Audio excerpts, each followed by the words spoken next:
Now it's time to check out a brand new middleweight street fighter from the folks at Yamaha Motor Canada, the FZ8. Yamaha launched this naked beauty to complement its existing all-rounder lineup, which includes the FZ6R and the FZ1.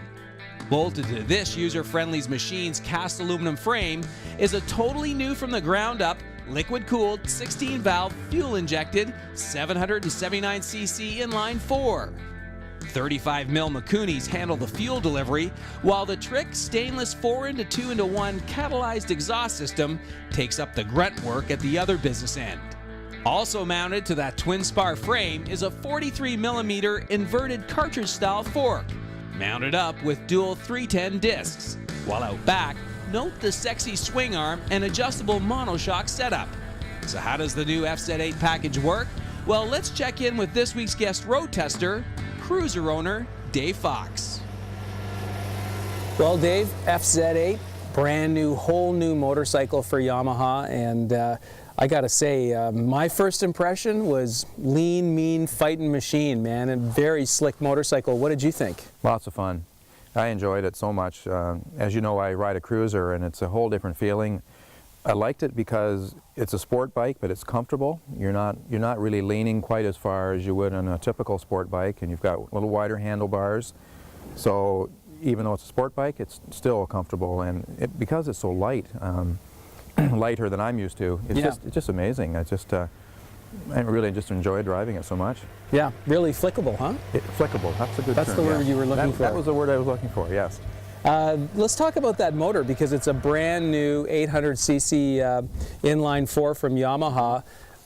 I found it butter smooth. I don't know about you. Absolutely. 6-speed. It didn't matter which gear I was in. It didn't matter what speed I was going. I never picked up on any vibration at all. And we were cruising along at the regulation speed on the highway, and I couldn't find a range where it was bothering me at all. It's got a pretty neat sound with that pipe on it when you accelerate. It's great that way. It's got lots of go. It's got certainly a sport bike heritage to it in terms of the engine itself. How did you find the cable actuated clutch and the transmission? Smooth. It connects every time. I could find neutral quite easily. And therefore the other gears I found easily too. The clutch handled really well, very, very easy, because we were in some traffic and had to do a fair bit of shifting, but lots of ease of handling for sure. Okay, you got dual 310 discs up front. Braking, how did you find that department? The brakes are more than adequate. Again, the bike is a little lighter than I'm used to, but I felt quite comfortable and safe with whenever I had to apply the brakes. Yep. Now we did hit a lot of back roads today. We were in wine country, and there were some pretty big sections of broken pavement. How did you find the suspension? Good. The maneuverability and the feeling of lightness would help you to maneuver around some of the potholes and broken pavement. But no, the suspension was good. I'm not probably any heavier than the average person for sure, but therefore it was quite comfortable for me. The only criticism I would find around comfort would be the seats just a little thin. If you sat on it for over an hour or so, you really felt like you had to get off and stretch for a moment. Yep. But again, going back to the comfort of the handlebars and the configuration of sitting on it, kind of balance that out. Well, let's talk about the fit and finish for a moment. I love some of the castings on here, especially the swing arm. Thought that thing looked beautiful, and of course, some of the things they've added to the frame as well, like that gorgeous fork. That's right. What did you think of the fit and finish? Top quality. You know as well as I do, some bikes don't do a good job in the swing arm. You see weld marks and things. It just doesn't look like they put a lot of thought into it when they manufacture it. This one is smooth, and it's just so much a part of the bike. You're used to seeing the tank well finished, but everything through here, the sides, everything seems to be nicely finished.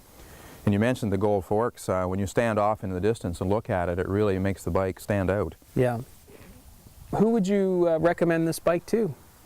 Well, I think there's probably two markets. One, I think it's a really good second bike for someone. I wouldn't recommend it necessarily for a beginning rider, partly because of the horsepower you have and the torquiness of it. Secondly, because it's, depending on how tall the person is, it might be just a little high for someone who's not terribly comfortable at their first motorcycle ownership. So I would think a good second bike, and it could be your last bike, as far as that goes, because of the fact you can do a lot of things with it. You could go on a trip with it. You could probably do something with a seat to deal with that challenge. Yeah. The other market might be someone who's just getting back into motorcycling after maybe they sold their bike years ago and now the kids have grown up and left home and they want to get back into biking. Therefore, they wouldn't be happy with a smaller bike, but this would be great to get back, feeling back again. Right. All right. Well, nice job, Dave. Oh, Glad thank you had fun. Well, thanks. I had the opportunity to ride it. It was great. Well done.